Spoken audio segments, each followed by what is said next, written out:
a number of things and directed specifically to devolution. The CEO of the Council of Governors is Mary Mwiti, and she's in the hot seat this morning. Good morning. Good morning. How are you doing? Very well. Karibu sana. Well, thank you. Welcome to the hot seat of the Situation Room. Thank you. Devolution conference is coming up in about a week or so. Right. All roads lead to Homa Bay to discuss issues. We'll be talking about some of those issues this morning, and we'll be talking about the state of devolution in the country ever since it was brought about in 2013. But before we do that, let's give you a little bit of work, as though you don't have enough.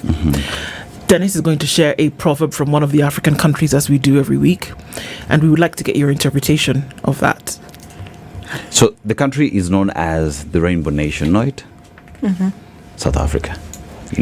Beautiful country. And many would say a lot comes from South Africa. Talk about their music, their culture, and even the way they speak. I have a friend called, if you read her name, is Non-Tobacco. But she says non-tobacco. No, Mdu did that yesterday and she did it so perfectly well. It's about South Africa. When you go to our ex-wars. No, just repeat the name it's just mentioned. Non-tobacco mlambo. Beko. That one. Tobacco. Non-tobacco. South Africa for you. But let's go to the proverb, right? If you forget yesterday's tears, you'll cry again. If you forget yesterday's tears, you'll cry again. How would you interpret that? For me, it's actually a twofold. Life is a school every day. So it has ups and downs. And at times they portend with tears and pain. So if you forget yesterday's experiences, then they cannot shape the hope for tomorrow. That is what I would interpret it to be. And on the other flip side is just an interpretation of how alert one should be, that you must never forget the past, because they guide what needs to be done as a human person in the future. Well said. Well put. Just Indeed. being alert and aware. Asante sana. So 2013, and of course pursuant to the promulgation of the 2010 Constitution, we then moved from regions to counties, and then because of that, each county then needed a boss and his or her deputy. And then we saw certain things happening, that development was then going to spread to every corner of the country, and that you didn't have to deal with regions anymore. And that we saw county headquarters, which meant that people could actually go back to their area of origin and essentially build it by virtue of professionals, those who then needed, work to do, and then also the demands of the county in terms of what was required for establishment. We saw those processes start to unfold then in 2013. We're now in 2025, and there's been 12 years of active devolution. There have been many things that have been said in terms of those who try to go against the very tenets or elements of devolution. There are those who want to foster an environment in which devolution can thrive.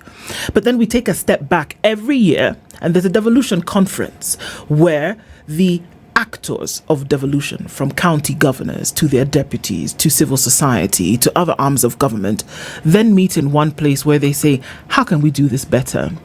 This year, the question on accountable governance comes into play and is asking that question, how have we done it and how can we actually do it better?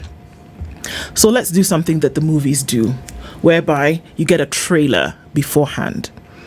Give us the trailer, Mary, in terms of what has been happening with devolution and how it has or has not achieved its goals. Thank you very much. And first, I really want to appreciate you for inviting me this day so that we can shed light on what devolution is in the context of having done it for the last 13 years. And allow me start with a popular slogan that I divide for myself because I thought it fits everyone. Even the worst form of devolution is better off than any centralized form of government. Why do I say this? 13 years into doing devolution, I tend to believe that the best thing that the constitution of this country gave to the Kenyans is actually the devolution. And devolution is about devolving power, resources, and of course accountable voices of the masses. That alone is one of the most impactful things that happened post-devolution where initially all services, power, decision-making was centralized. The fact that the power and the resources was devolved to the common mwananchi was actually a step forward. What has been devolution for the last 13 years? And I want to just dispel something that has always been in the notion, and I want to demystify this notion. Devolution affects each and every person, and devolution is about each and every person in this country. Whether you live in Nairobi, you come from a county. Whether you live in a county, you actually experience devolution on a daily basis. So for that reason, I want to start on a basis and a context that devolution is not about the county governments, neither is it about the governors, neither about the employees that work there, but devolution affects each and every person. Devolution is a business of a national government. If you really want tangible and spur economic and growth, you must ensure that the devolved units are working. There can never be growth at the central center. Growth can only be realized at the subnational regions. And through that, then we can be able to spur economic growth nationally. And for that reason, it is the duty of every policymaker to ensure that devolution works in this country. Having done devolution for the last 13 years, I can say that I feel you can touch and you can see fruits of devolution. And if I take a trail of what has been, the fact that people can be able to make decisions at that level, you can actually be involved and have your voice in terms of the budgetary process that happens, then for me, that is devolution. I take an example of the powerful phrase that is in the Constitution, that public participation is a must in governance. This is one of the things that devolution has done, so that the voices of the masses are heard in terms of whatever development that needs to be done. Looking at the conceptualization of the budget, the voices of the masses must be central. An example is Makueni, where even the children do public participation in identifying where they would want actually to see a road, a water project, a ECD center, and the like. And this is a replica across all the counties. I want to say that now that people no longer walk to Kenyatta Hospital for dialysis section, for me devolution works. Each and every county, level 4, level 3, as a functional dialysis center where diabetic patients go there. Nowadays, you don't have people lining up in a Kenyatta Hospital to do this. And for me, that is it. Back to accountability and the like. I need to say that accountability is an issue that each and every person need to embrace honestly in this country, from the highest level to the lowest level. And I think this can be a conversation that we need to advance in this, and of course demystify and elaborate what accountability is. Back to devolution conference. Why is it that we have devolution conference yearly? And I just want to make a context that for the last 3 years, the last devolution conference, we did a departure or a detour from the annual devolution conference to biannual. Why? Is because we realized the conversations and the resolutions that have been made in the devolution conference, 1 year was too short time to have actually concluded and implemented the resolutions. And that's why the Council of Governors made a decision to have a biannual devolution conference, so that we ensure that all the resolutions that have been made in the discourse of the devolution are implemented. So we started the biannual last year, but one was in Gishu, which was very good. So the second biannual is what we are doing in Homa Bay County. Why did we choose this year's devolution conference theme, and what inspired us? Looking generally what is happening in this country, region and above, we realized that time has come of age, and there was more clamor for equity, inclusion, and social justice. There was a voice, an arising voice, that we don't feel ourselves, the youth don't feel themselves, the employed do not feel themselves, and equally all sectors felt that their voices needed to be heard, and of course issues of equity needed to be discussed in a candid manner, and of course social justice issues must be advanced in that course. And that's why this year's conference is about the people, for the people, and by themselves.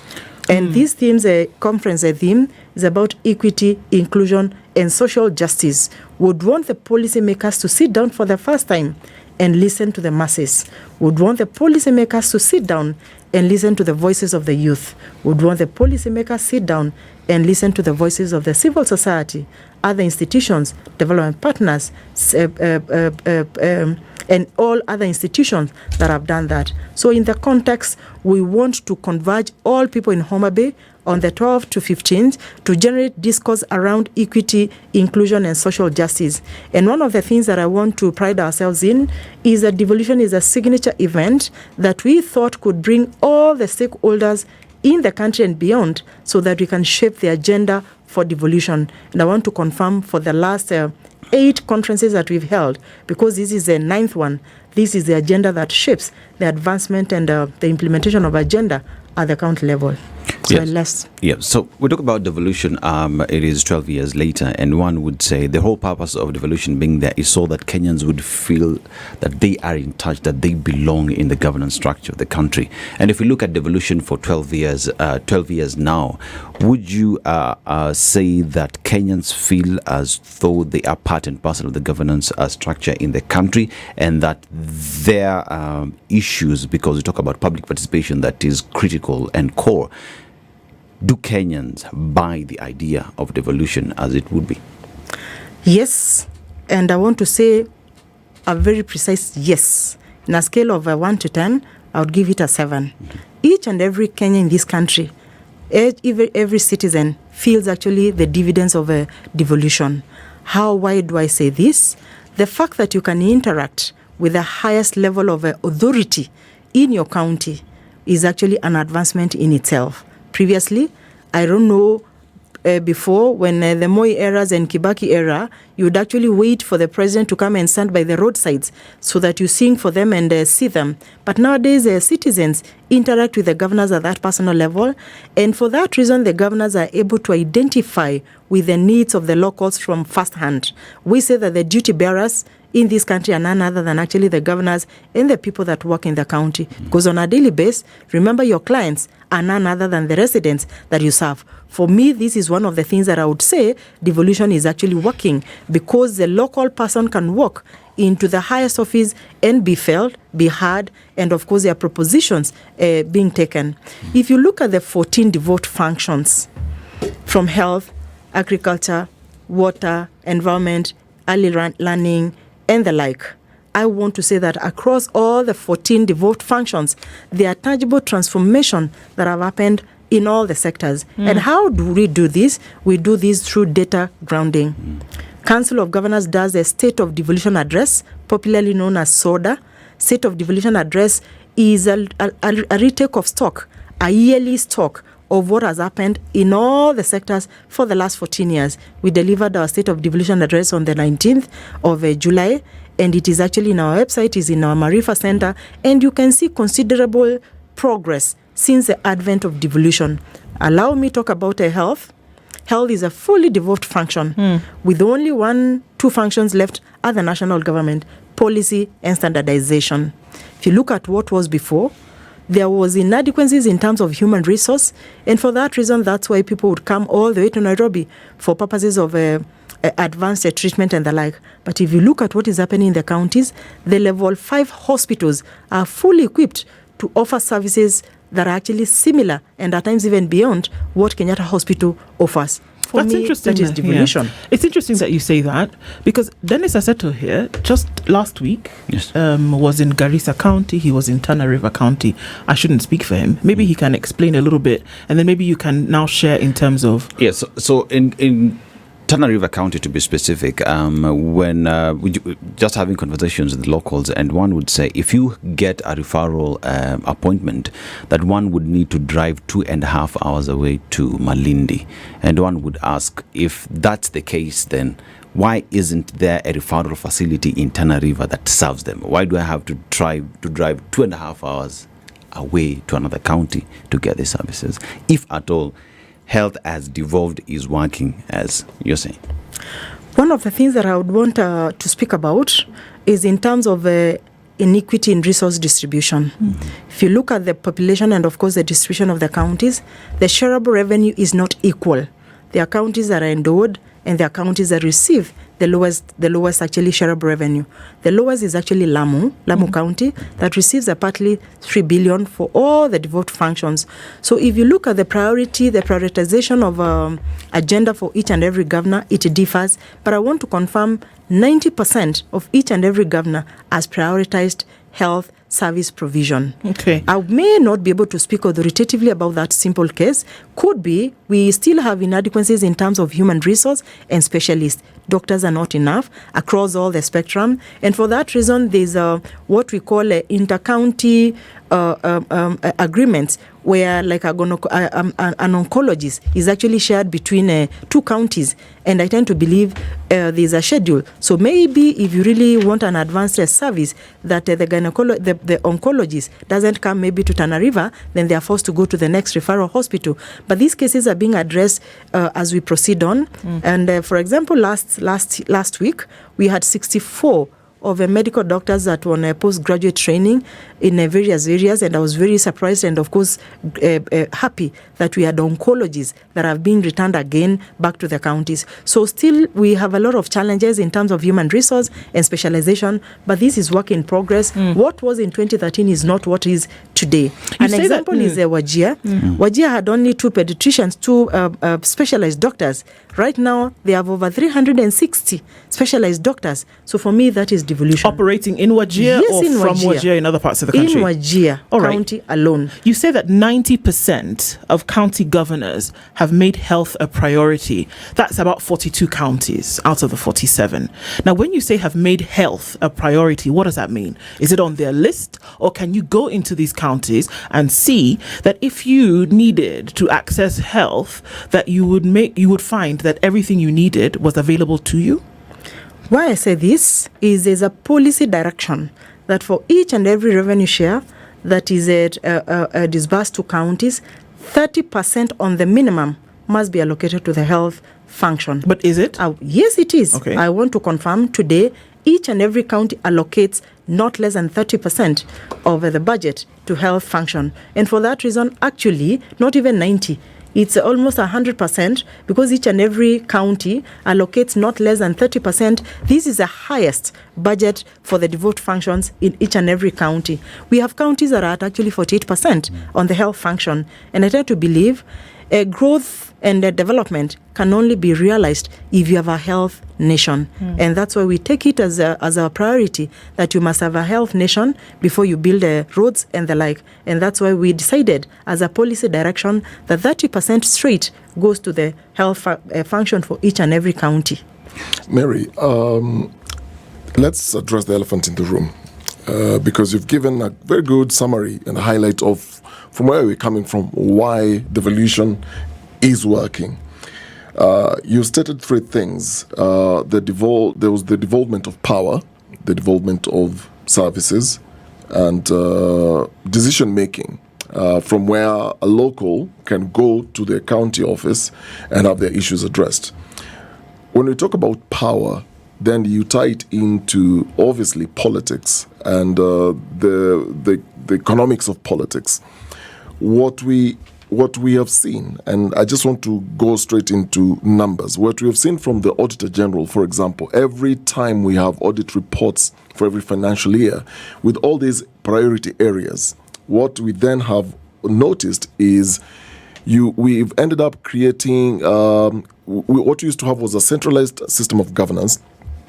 Now we've devolved corruption from where we are coming from, because the spirit under which we were then coming up with these units was so that we avoid the trekking to State House, where it is who is connected then to the most powerful person in the country, and that's the president, where matters of development are concerned. And so the idea was, let's have governors then who are going to manage their own development agenda.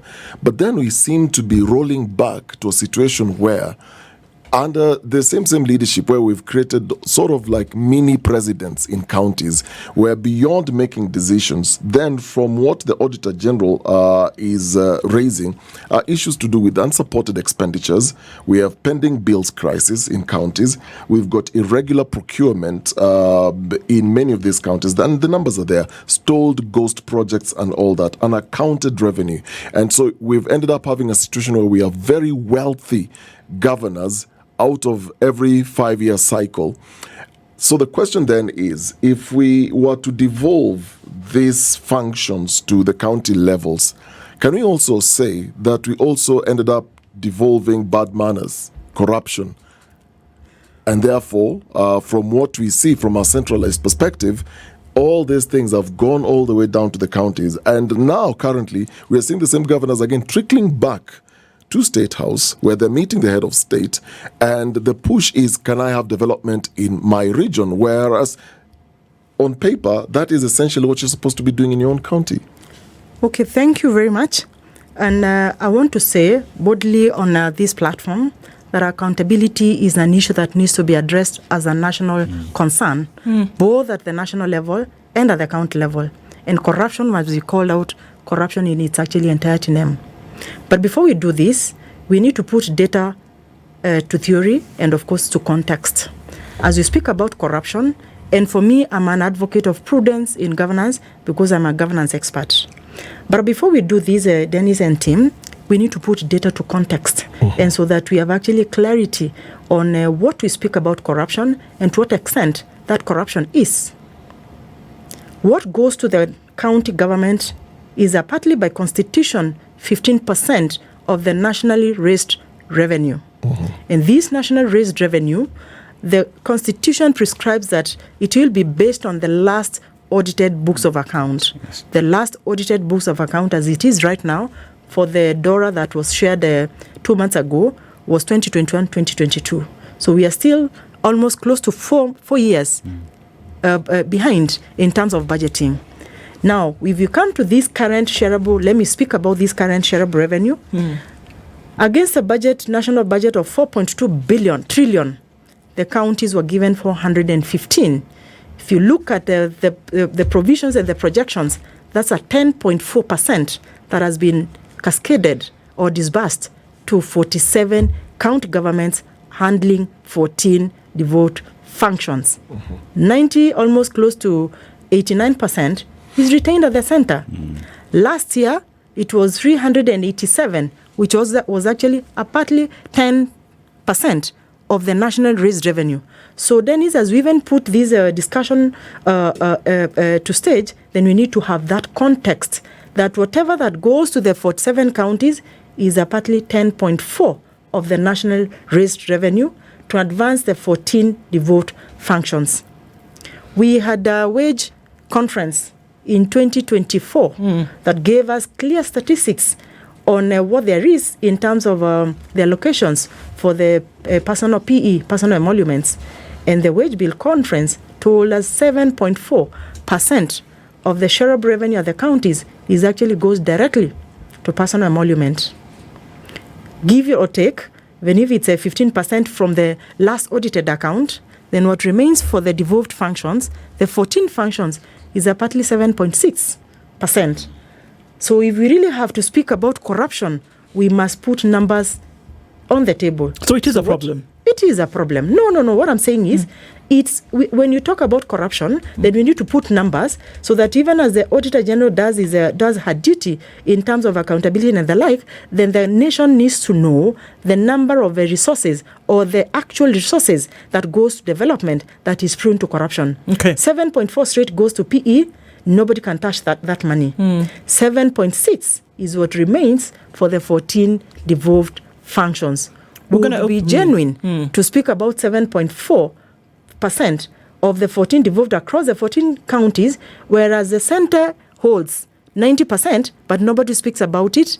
We must be cautious, and the Constitution has given us independent commissions that are supposed to be actually doing this. And corruption is corruption. The reason that I'm putting the numbers is even you as the media people, you must be able to know what actually when you speak about corruption, then to what extent, what data is in that corruption? So you speak about 7.4, 7.6 that goes to devolved functions. From the counties you come from, do children still go to schools? ECD?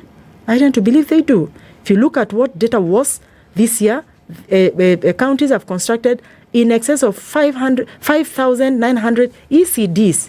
We have equipped hospitals across with a total of close to 135 billion from that 7.6. So as we speak this, and I need this, and I wish that there could be actually a conversation with the national government and the county government so that we put this context. So in a nutshell, I want to say that corruption is a national disaster, must be spoken, but as we do this, then we need to put numbers into context so that we can be able to tell the public what is happening. Out of the 7.6, I tend to believe there is a transformation across all the sectors in this country in as far as devolution is concerned.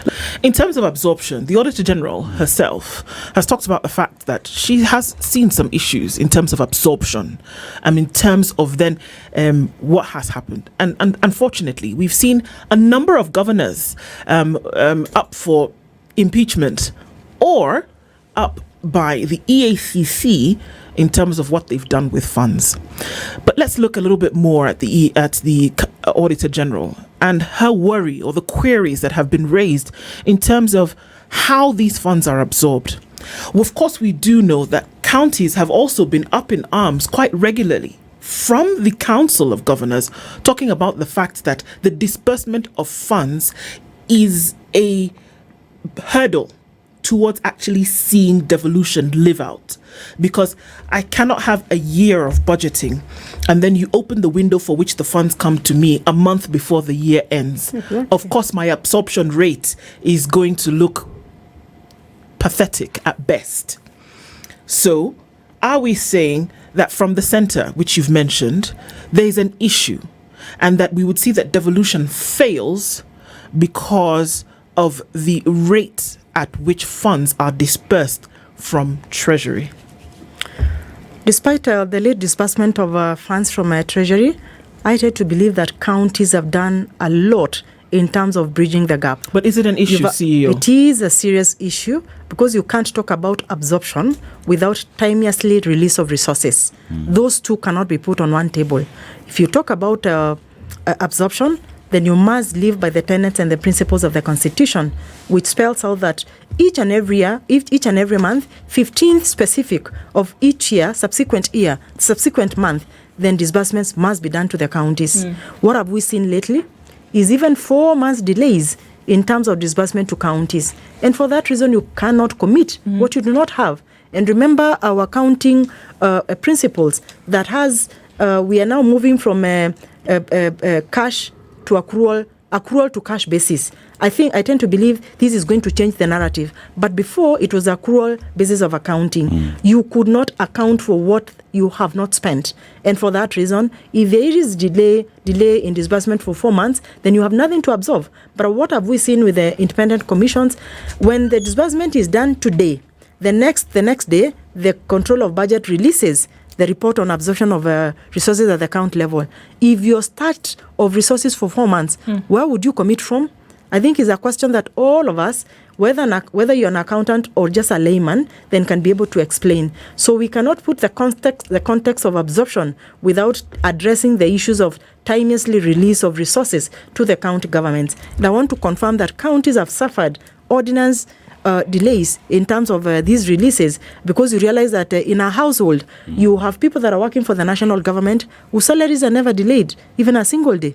But you have a spouse who is working in the county, and because the releases have not come for 4 months, then there is no salary for that. So you realize that they can even bring some social, aspects and challenges in that. So as we do this, I want to request that as we move forward, there has to be deliberate attempt and concern that National Treasury releases resources to county government timeously as prescribed in the Constitution. Mary, this seems to be a perennial issue since the start of devolution. There is always this back and forth from the counties and with the national government.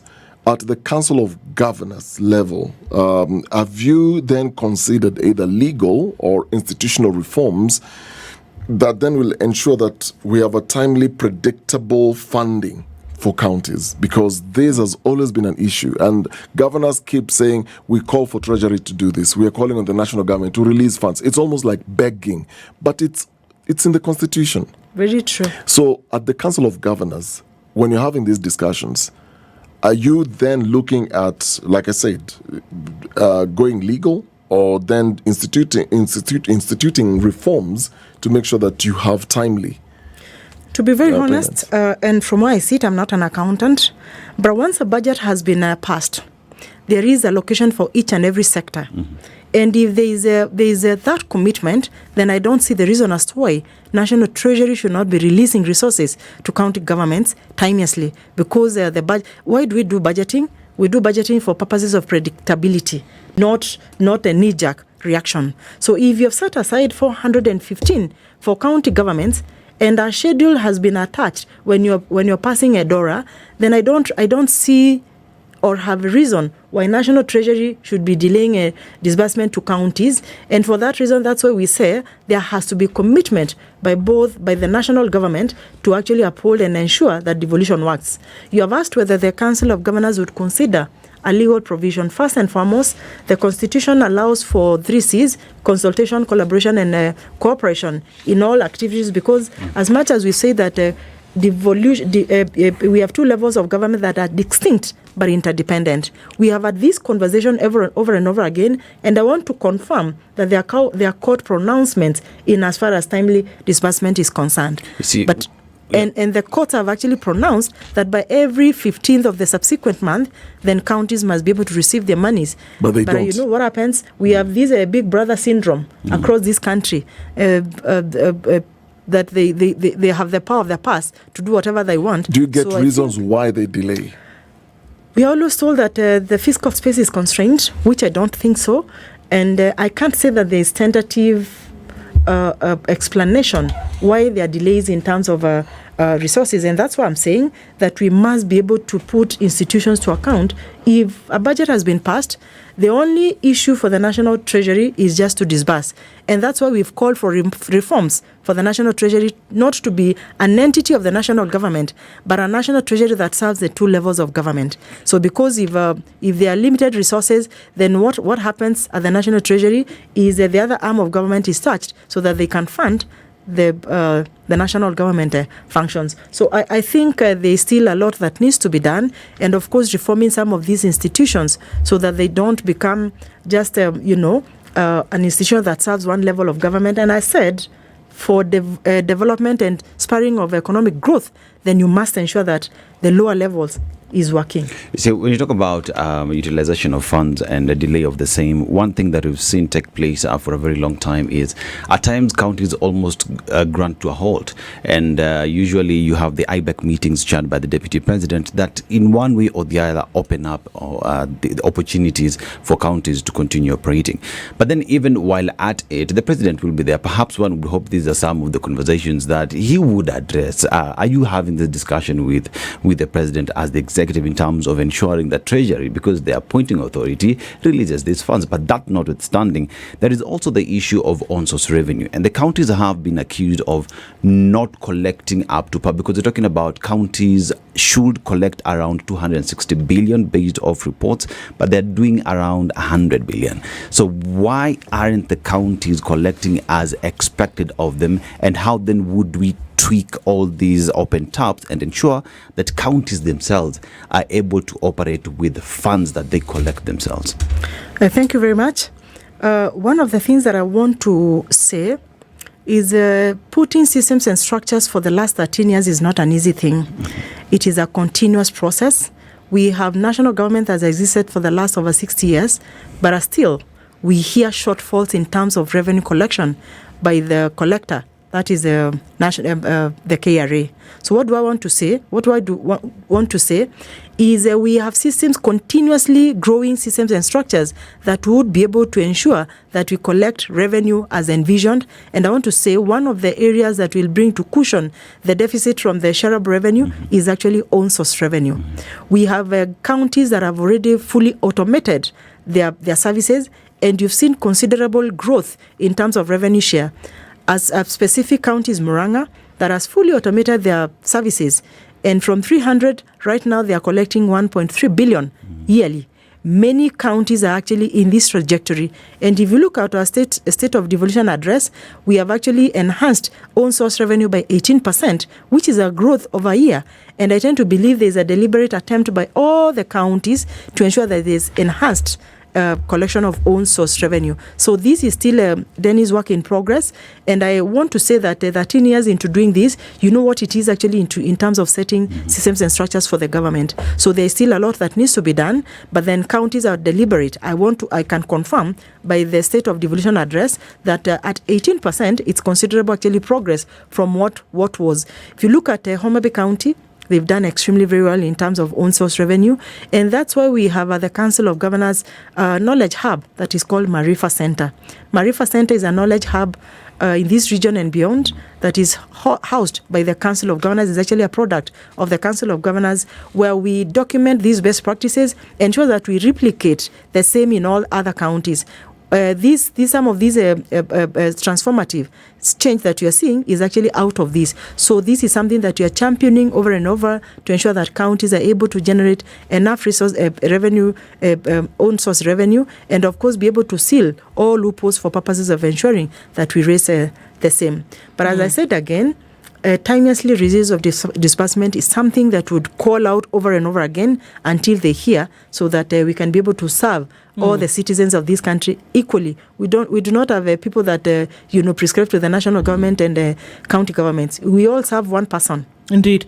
Mary, as you talk about how one county, you've given the example of Murang'a, and we've seen that often and across board.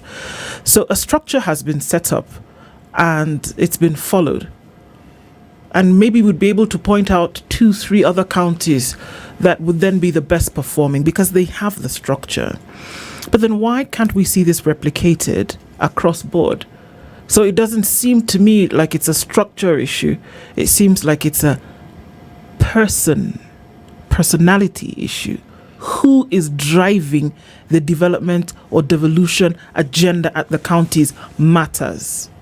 So if everybody's heading in one direction, it sounds to me like you need somebody in the place who's going to ensure that the already provided structure is going to be utilized to the best of its capacity, in efficacy, in efficiency, in all of this. Do you think that the right people are driving the agenda at the moment? Yes, I want to confirm that we have the right people at the helm. Remember, these people are not just... We're talking about governors. Yes. They are competent across, and these are people's choice. Okay. So we can't actually speak of anything else in terms of personality, because these are the people that actually chose them. So if that's the case, each and every context, they're actually competent in what they do, because this is a people's choice. Then so we shouldn't have one county standing out over the other. If that's the case and everybody's competent to do their job, and we've already established that the processes and the structures exist, then everybody should be I have just picked one county in terms of own source revenue. There are other counties that are doing best in other areas across the 14 devolved function. But what do I want to say? Own source revenue is something that has been prioritized. And that's why in this year's Devolution Conference, we're actually popping out this innovation as one that should be replicated across the counties. I have said, if you look at the statistics and data for the last 13 years, where counties were in terms of own source revenue from the former municipal councils and the like, each and every county has actually considerably increased their own source revenue. It is still work in progress, and that's why we are saying any innovation that is working across a county then should be replicated in other counties, and that's why I said Marifa Center exists to ensure that we replicate these best practices in innovation across other counties. Yet it's still work in progress, and we have a policy that has been adopted in terms of own source revenue and the parameters that should be put in place across all the 47 counties in terms of enhancing own source revenue. I want to go back to the functions that are still being held by the national government. And one would ask, if you look at the functions, functions follow resources or resources follow function, whichever you want to look at it. And one would argue that these functions that ought to be fully devolved to the county government are being held by the national government because of the resources attached to them. Is that the case? And if that's the case, then how is the Council of Governors ensuring that these functions finally get to come to the counties as described by the Constitution?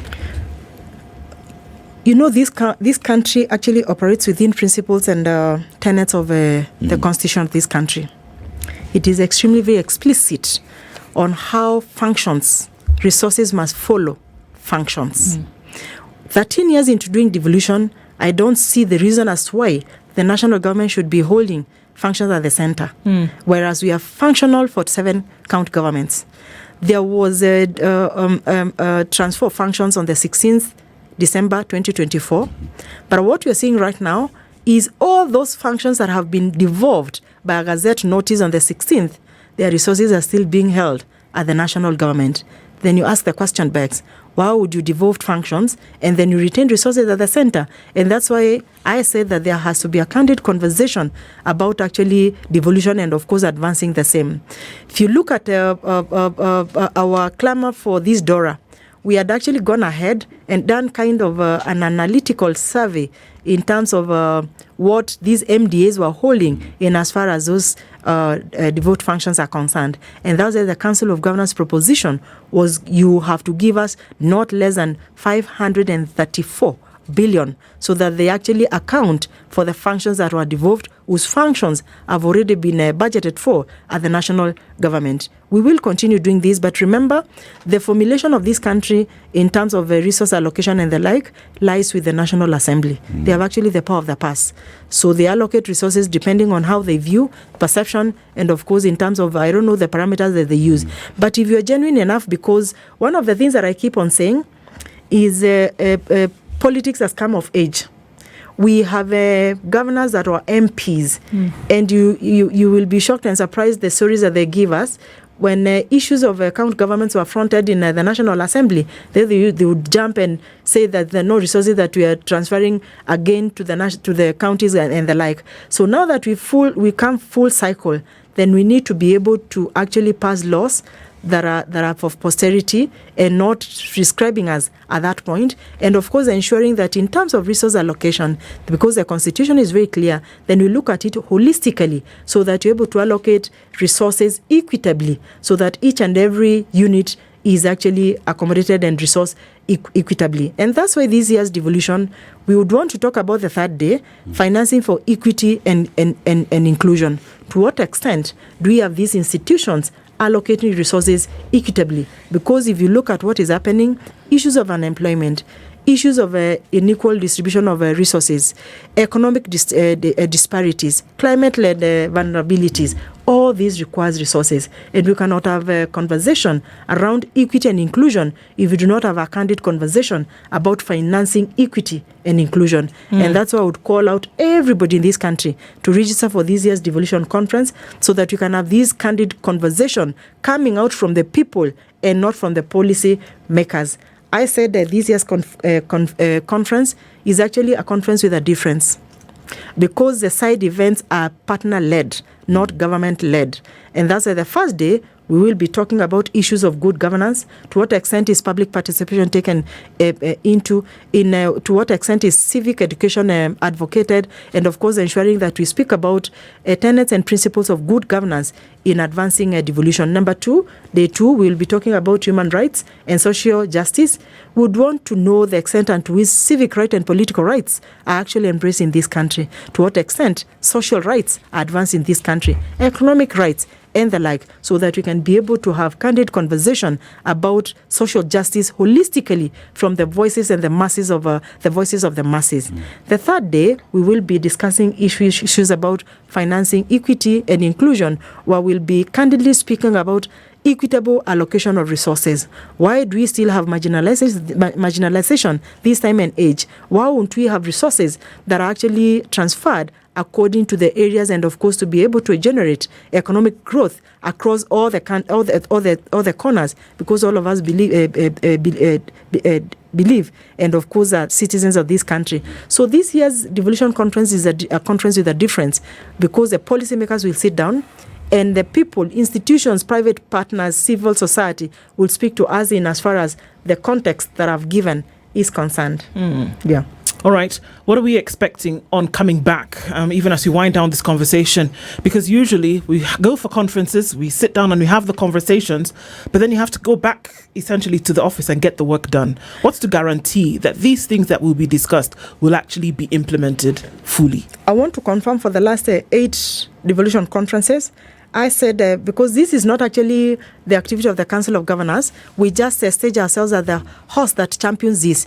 It is a multi-sectoral, because in the planning, we involve all the stakeholders across this country, civil society, national government, private sector, and the like. So what is expected is after the communique and the resolutions are read out, we go back and draw out a matrix of implementation. And that matrix of implementation involves actors across that are responsible for certain sectors and specific issues that have been generated. So what we do soon after the conference is, once we draw the matrix, we convene all the stakeholders again on a table, and we agree on how to chart way forward into implementing the resolutions that the people have prescribed themselves to. In this year's devolution, one of the things that we do on the first day is to read out the status update of the implementation of the previous devolution conference. Out of the 36 resolutions that were arrived at, I want to confirm on this TV show that all of them have been implemented by various sectors, and with data that backs it. We realized that from last year when we opted for the biannual, we said that data has actually to inform each and every resolution, and you'll see a difference in terms of what we will be projecting. So for that reason, the 2 next years will be actually action to ensure that we implement the voices of the masses in as far as the 3 spectrums are concerned. So I call out every person to register. We have extended the registration call as a result of a public demand to 8th. So the registration is open up to 8th. We will be issuing badges and the collection of badges from the 9th to the 12th. So please come and collect so that you are timelessly seated in the devolution conference, and register before 8th. August. Mary Mwiti is the CEO of the Council of Governors, has been here talking the state of devolution. Thank you for being here this morning. More conversations continue. This is the Situation Room, the only way to start your day.